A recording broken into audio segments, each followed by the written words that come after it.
तर अशोक खरात प्रकरणी अनेक राजकीय प्रतिक्रिया समोर आलेल्या आहेत, त्या पाहूयात।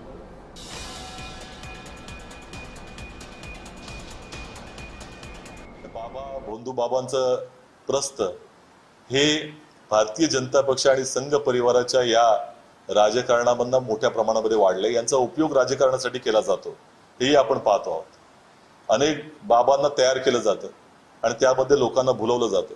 लोकांना मूलभूत प्रश्नांपासून त्याचं लक्ष दुर्लक्षित व्हावं याकरता अंधश्रद्धेमध्ये गुंतवण्याचं काम केलं जातं आणि मोठ्या प्रमाणामध्ये ही अंधश्रद्धा वाढते। कॅप्टन अशोक खरातच्या संदर्भामध्ये आता कारवाई सगळी सुरू झालेली आहे आणि मला वाटतं पहिला गुन्हा तर शिर्डीमध्ये दाखल झाला होता आणि दाखल झाल्यानंतर मग त्याची मला पूर्वकल्पना होतीच आहे।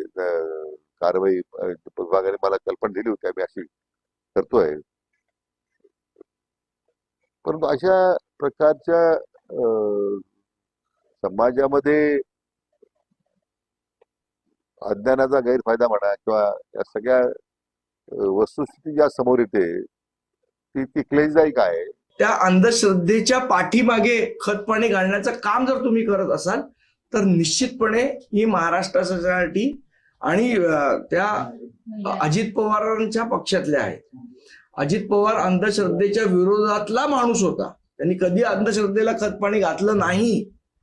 त्यांचे जर तुम्ही पक्षातले असाल आणि तुम्ही जर अशा भागात असाल तर मला वाटतं त्यांच्या पक्षाने तर कारवाई केलीच पाहिजे, पण जनाची नाही तर मनाची तरी त्यांनी ठेवावी। काही प्रकरण आहे, अतिशय वाईट आहे, घणाड आहे आणि त्याच्यावर सक्त कारवाई ही केली गेली पाहिजे।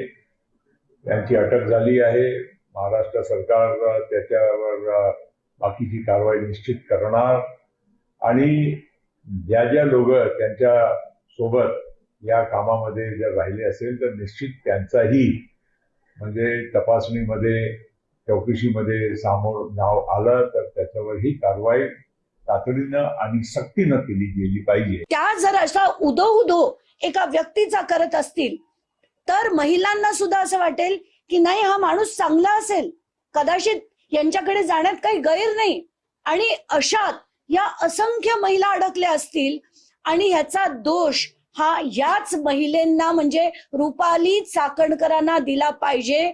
यांना 24 तासात बडतर्फ करा, राजीनामा नाही, बडतर्फ करा। कॅप्टन खरात नामक भोंदू बाबाचे सगळे काळे धंदे आता उघड होणार आहेत। देवाभाऊंनी SIT स्थापन करून तपास थेट IPS अधिकारी तेजस्वी सातपुते यांच्या हातात दिलाय। तेजस्वी सातपुते यांच्या नेतृत्वाखाली सत्य बाहेर येणार आहे। किती मोठं जाळ आहे तेही समोर येईलच, यात कोण कोण आहे तेही समोर येईलच। माझी या व्हिडिओच्या माध्यमातून राज्यातल्या माझ्या तमाम बहिणींना विनंती आहे, या भोंदू बाबाने जर कुणाला फसवलं असेल, अत्याचार केला असेल, याबद्दल तुम्हाला काही माहितीही असेल आणि कोणी पीडितही असतील तर कृपया पुढे या, न घाबरता तक्रार करा।